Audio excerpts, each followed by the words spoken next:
Hello and welcome to a Smurp video, and today we are looking at X-Men issue 3 by Jonathan Hickman.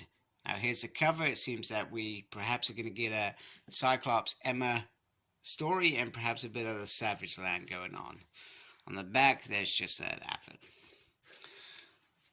We open it up and the first scene is these guys coming through the portal.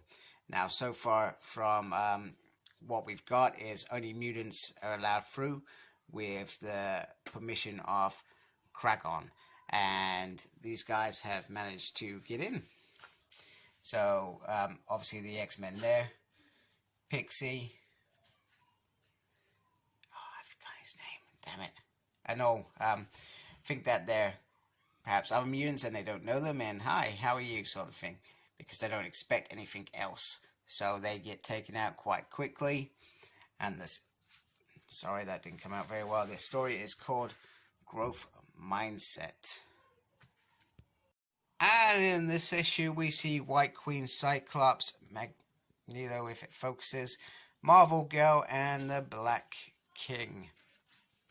And this is written by Jonathan Hickman, and the artist is Lionel Francis Yu, who I think does a sterling job. I actually really enjoyed the art in here. It felt like it's quite I'm trying to think of the way to describe it. It's kind of like it's colourful, but in like it feels like watercolors. Anyway, so the council get together and they look a bit grim, and clearly something's wrong. I like this bit between Jean Grey and White Queen. You know, they have a bit of banter going on, and it's quite enjoyable. And by the end of the banter, they agree to have a drink at the end of the night. So that part's a lot of fun. And we find out that Kragon, the Savage Land part, they cannot get to, which is where they grow the flowers. So he's and it's all around this island, as always. Everything revolves around the island. Same as issue 2, it revolved around the island. Something going on with the island. So pretty much there is a team dispatch. Hickman gives a little description here of what the island eats, and we know he feeds off mutants. He could either eat them whole, or he can take a piece from every mutant, which is what Professor X and Cypher have probably agreed with him. And that means that Kragon is able to live and sustain the mutants, and the mutants get a home. So it's a win-win deal. Anyway, so Hickman, he's given us another piece of his little puzzle, and he's given us some new players. He introduces us to these three guys, sorry, that's terrible. 3 ladies, older ladies by the looks of it, in their 70s, 60s, maybe 50s. Some look older than others. So, Cyclops, the Black King, and the White Queen are off to the Australian outback, which seems a bit odd because, you know, they want to get to the Savage Land, and Scott says the only way we're going to get to the Savage Land part of our island is through Gateway. So very clever. And they arrive there quite quickly, and they find the 3 ladies stealing the flowers, which is unexpected, and they're called Horde Culture. Black Queen says horror culture, but it's Horde Culture. And she talks about her husband ran off and died in a car crash with a bimbo, but she hadn't signed the divorce papers or something like that. We hear later on that she actually planned it all, and she's good at it, and what they call Emma a whore, because of what she's up to. And Emma says, you know, would you want to find men, go and sort these ladies out? So Sebastian tries to have a civilized, I guess, conversation with them, and talks about the sort of thing that he does. And it feels like he's perhaps striking a deal with them. That is not the case. Boom. They take him out like an amateur. So as you would imagine, Cyclops steps in and gives them a concussion blast. Quite simple, quite easy. Well, this one seems to get a little bit of a drop on him somehow. For an old lady, she's pretty spry. Anyway, this one seems hurt, and she plays on there, oh, you've broken my hip, and crap like that. And, well, you would expect better, but Cyclops falls for it quite easily, and, well, he gets taken out as well. This is ridiculous. Anyway, the lady, Emma Frost, says nothing. She wants to know about these guys. And these guys were, I'm trying to think of the word, but botanists, gardeners. And their way of life is to create life and have flowers reproduce, etc. Stuff like that. And keep the world safe. You know, we need flowers to live. We know that. We need trees to live. Otherwise, we die. However, a group of evil men in corporate suits wanted to sell more.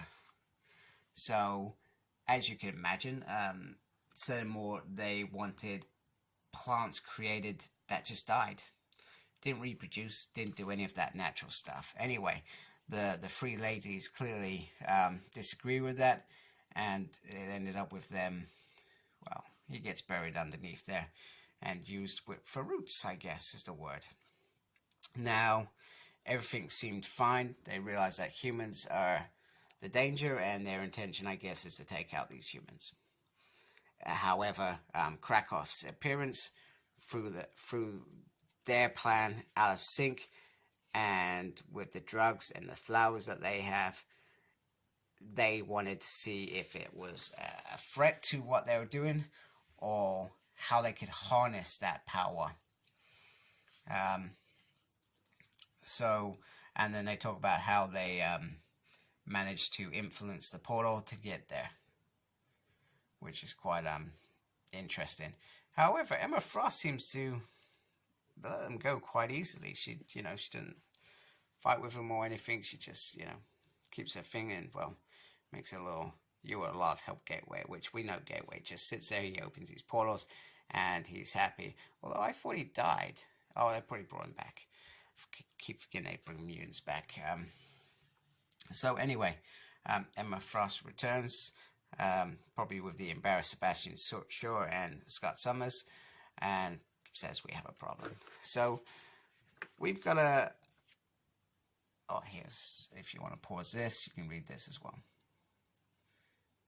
Oh, there's their age as well. So he gives us that extra bit of detail. I knew she was 80.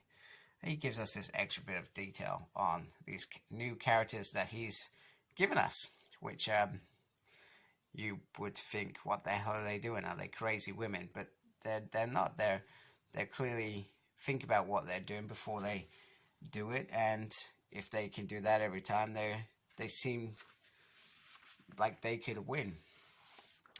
In terms of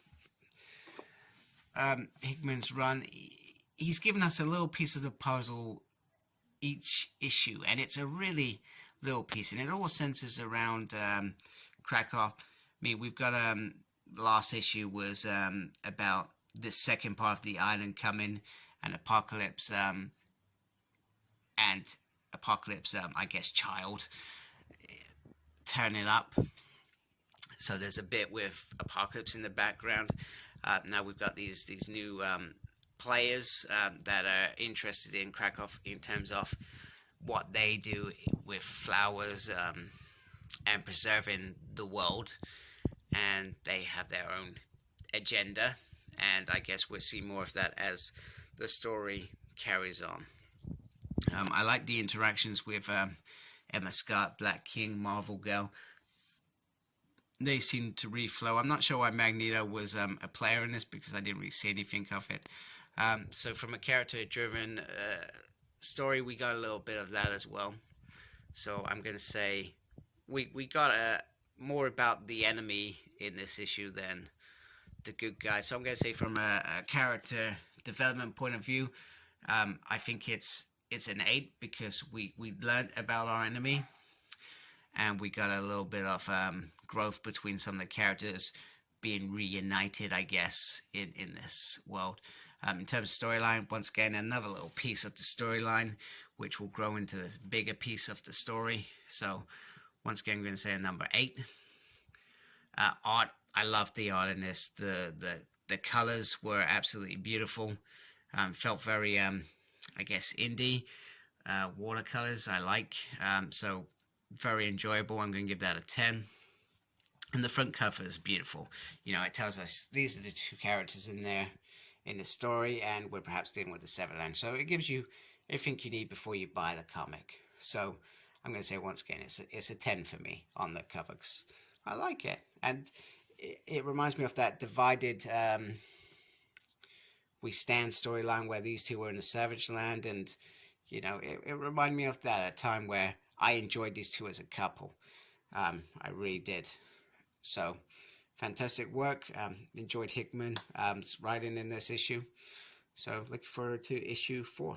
So, like, comment, subscribe. Follow me on Facebook. My page is SmurfP. Follow me on Twitter at SmurfP. No idea what I'm doing, but I'm there. And as always, embrace the geekiness. Take care. Goodbye.